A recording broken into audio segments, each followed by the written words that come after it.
Lagi apa, Pak? Ya biasa, di keliling kampung.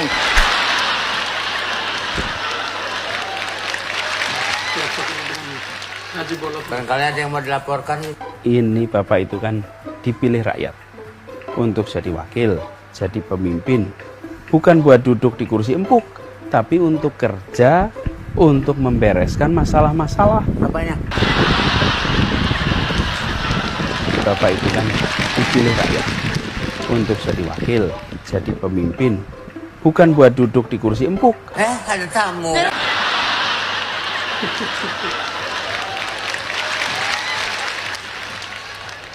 Memang sekarang udah tahun 2020, emang udah turun. Masa? Kan gini Pak, ini uang rakyat. Penggunaannya harus bisa dipertanggungjawabkan. Di mana-mana mah lebih daripada itu.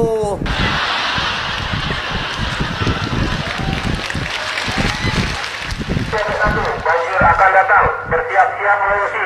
Patuhi protokol kesehatan. Terima kasih. Itu pakai uang rakyat juga Pak?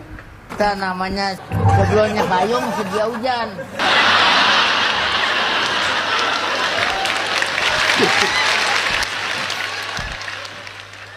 Maksud dan tujuan datang ke sini. Ini kan bukan sesuatu yang kira-kira minggu depan harus paham semuanya. Wah, lebih ya. Siapa nama lo? Saya Anies Baswedan. Oh, Ari. Gua diperintah sama lurah. Masa? Karbon mobil listrik per kapita per kilometer sesungguhnya lebih tinggi daripada emisi karbon bis berbahan bakar minyak. Emisi per kilometer per kapita untuk mobil listrik dibandingkan dengan bis berbasis BBM. Kenapa itu bisa terjadi? Karena bis memuat orang banyak, sementara mobil memuat orang Ani. Iya, Roma. Dengarkan suaraku. Baiklah. Apakah kau belum hamil? Aku hamil, Roma. Kamu yakin itu dariku? Iya, Roma. Oh, saya kira itu tidak mungkin. Kenapa, Roma? Karena seingatku aku hanya menutul-nutulkan. Saya masuk, saya duduk setengah jam di sini, saya sudah merasakan nuansanya. Ini nuansa Anies semua di sini. Tetapi waktu Barahma kontak saya, Pak Cipta jadi nasum ya, topiknya apa? Pertanyaan pertama saya juga, saya bebas bicara tidak? Bebas. Rahma jawab, bebas gitu kan. Ya saya mau ngomong apa adanya. Ya. Sekarang orang lagi, wah Anies. Ya. Pertanyaan, apa prestasi Anies sebagai gubernur Jakarta? Banjir semalam orang pada maki-maki semua di semalam. Baru semalam. Saya juga kena semua malam. Mana? Lihat itu apa? Yang hitam apa tuh udara apa namanya? Polusi. Salah satu kota paling kotor di dunia polusi is Jakarta. Ya. Terus macet. Saya bingung. Anies mengatakan dunia internasional memuji transportasi di Jakarta. Bullshit. Makin macet, makin gila transportasi di Jakarta ini. Tapi busway enak loh sekarang. Profesor kita nggak pernah naik busway kali. Jelek busway. Ada kereta juga bagus. Macet ya tiap hari, lihat kita naik motor, naik mobil itu kan kesenggol macam-macam. Itu tugas utama dari antara lain dari gubernur. Oke lah itu. Wah, ini saya tahu nih nuansanya Profesor Cipta seperti apa ini. Itu subjektif. Ya. Saya orang yang tidak optimis bahwa Anies akan menang dalam Pilpres 24. Ya, mungkin sebagian besar audiens ini ya kecewa. Ini Rahmani brengsek nih. Kenapa ngundang Cipta Lesmana di sini gitu kan? Ya. Kan saya dibilang saya bebas tidak? Ya, Anda bilang bebas gitu ya. Dan tentu saja audiens bebas sebebasnya untuk menghantam habis-habisan Profesor Cipta Lesmana.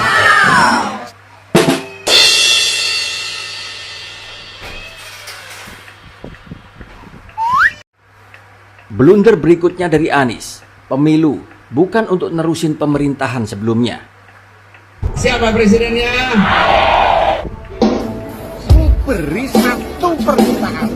Anies presiden. Hadir di Surabaya, Anies memberikan sebuah pidato yang bisa menjadi sebuah gambaran bagaimana pola pikir Anies yang sebenarnya, cara pandang, serta teaser akan apa yang dilakukan oleh Anies seandainya dia jadi presiden. Tapi semoga jangan ya. Anies menyampaikan sebuah pidato kebangsaan di depan ribuan relawan dan partai koalisinya di Forum Simfoni Kebangsaan di Diandra Convention Center Surabaya pada hari Jumat kemarin.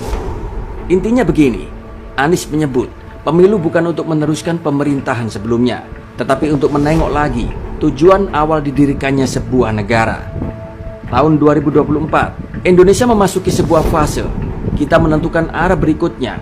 Kalau melihat pemilu bukan soal meneruskan atau tidak meneruskan pemerintahan sebelumnya. Pemilu adalah kesempatan kita melihat kembali titik awal perjalanan sebagai negara, kata Anies Baswedan kala itu. Di tahun 2024, Indonesia memasuki sebuah fase kita menentukan arah berikutnya. Arah berikutnya bukan dengan dibandingkan dengan pemerintahan sebelumnya, bukan. Pemilu itu bukan soal meneruskan atau tidak meneruskan pemerintahan sebelumnya. Pemilu itu adalah kesempatan kita melihat kembali titik awal perjalanan sebagai negara. Anies mengibaratkan perjalanan bangsa ini seperti berangkat dari satu titik ke titik yang lain. Titik berangkat apakah masih berada di jalur yang benar atau jalur yang baru. Supaya mencapai tujuan awal, perjalanan dimulai. Dia bilang, jika bangsa Indonesia terus berbicara tentang meneruskan pemerintahan sebelumnya, sama saja negara kesatuan tersebut terhenti tiap 5 tahun. Jadi, ketika kita berbicara 5 tahunan, itu seperti kita sama-sama bangsa. Tiap 5 tahun sekali kita berhenti, menengok ke belakang. Republik ini didirikan pertama kali untuk apa? Sesuai dengan peribahasa klasik, tong kosong selalu nyaring bunyinya. Banyak bicara, tata bahasa keren, pengolahan kalimat sangat hebat, tapi eksekusi tidak jelas. Cuma wacana palsu, dihiasi mimpi-mimpi murahan. Intinya, jangan lupakan sejarah dan rekam jejak masa lalu di Jakarta. Kota ini sudah diacak-acak oleh Anies melalui tata kata. Anies merasa dia paling lurus dan benar. Dia pikir pemimpin atau presiden dulu tidak paham tujuan awal pendirian bangsa ini. Pidato ini hanya ajang pamer permainan kata-kata. Anies tidak memberikan rencana yang akan dilakukan secara nyata. Yang dia bicarakan selalu soal perubahan, dan topik-topik normatif yang bisa dimanipulasi seandainya dia terjepit. Di sini, yang namanya pemilu sudah pasti akan ada estafet kepemimpinan dan tidak akan lepas dari penerusan kepemimpinan yang sebelumnya. Kalau tidak meneruskan, lantas mau gimana? Pancasila diganti khilafah gitu. Undang-Undang Dasar 1945 mau diganti dengan konsep dasar negara lain dan menghentikan program yang sudah jalan hanya karena ego pribadi tidak mau meneruskan kerjaan orang lain. Sudah ada contohnya, yaitu normalisasi sungai. Takut menyelesaikan, lalu orang lain yang dapat kredit. Saya jadi bingung dengan model pemikiran Anies ini. Kalau diaplikasikan dalam dunia nyata, 100% efek dari pemikiran Anies ini bakal mengacak-acak negara ini hingga hancur berantakan. Mungkin efek yang ditimbulkan akan lebih parah dari gempa bumi yang paling dahsyat.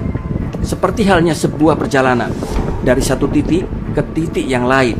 Dan itu adalah proses dari start sampai finish. Berjalan menuju ke sebuah tujuan atau visi misi. Tapi masalahnya, kalau misalnya ketika masa perjalanan pemerintah sebelumnya sudah setengah jalan, lalu tidak diteruskan oleh Anies, lantas mau ngapain? Apakah harus mundur lagi ke belakang dan mulai lagi dari awal? Sampai kapan? Sampai lebaran kuda?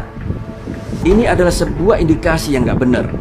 Anies seolah mau memberikan sinyal dia mau memulai dengan cara yang berbeda, mirip dengan apa yang dia lakukan saat jadi gubernur DKI. Banyak proses terhambat yang setengah jalan, dihentikan, lalu ditunda entah sampai kapan. Bahkan sumber resapan saja dihentikan pembiayaannya oleh DPRD DKI karena dinilai buang-buang anggaran yang unfaedah. Makanya nama jalan di DKI aja dia ganti seenaknya. Istilah rumah sakit dia ganti dengan nama rumah sehat. Ini namanya bukti tidak mau berjalan ke arah yang sama dengan pemerintahan sebelumnya. Tidak mau meneruskan, tapi diganti dengan yang baru, yang sesuai dengan yang dia mau, supaya dia yang dapat kredit dan pujian. Ditanya apakah akan melanjutkan IKN, Anies tidak menjawab dengan tegas. Di situ pun terkesan bias serta ambigu. Saat diwawancarai di Australia, dia pernah bilang, itu bukan tentang siapa yang mendukung Anda, tapi bagaimana Anda mengambil keputusan saat Anda menjabat. Dan itulah intinya. Artinya, dia seolah tidak menolak dukungan dari siapapun, misalnya yang intoleran atau teroris sekalipun. Dan sekarang, dia bilang pemilu bukan untuk meneruskan pemerintahan sebelumnya. Artinya di sini, dia seolah mau bilang, pokoknya kalau dia jadi presiden, dia bakal melakukan hal yang beda, sesuai dengan nama koalisi, yaitu Koalisi Perubahan. Silahkan menilai sendiri, Anies ini bakal bagaimana terhadap negara ini. Kalau menurut saya, ada aura yang sangat berbahaya bila diberi kekuasaan. Bagaimana pendapat Anda? Baik para sahabat sekalian, demikianlah beberapa buah video yang coba saya reaksi pada kesempatan kali ini. Masih dari video-video tentang Anies Baswedan. Dan yang tak kalah menarik di sini adalah hasil editan para netizen Indonesia sangat luar biasa ya. Di mana video-video kegiatan Anies Baswedan, kunjungan Anies Baswedan ke berbagai tempat, diedit ulang, kemudian diisi dengan dubbing suara dari film layar lebar. Ya sangat menggelitik sebenarnya kalau kita nonton sampai habis. Dan cocok untuk yang ya penat bekerja untuk bisa menonton ini. Sangat luar biasa kocaknya.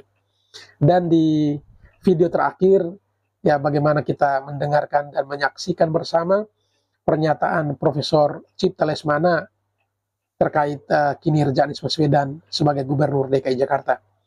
Beliau menyampaikan di hadapan para loyalis dan juga para pendukung Anies bahwa ketika diundang untuk memberikan pernyataan ataupun pemikiran, beliau menyampaikan atau bertanya terlebih dahulu, apa boleh dia secara jujur mengungkapkan apa yang ada dalam hati dan otaknya.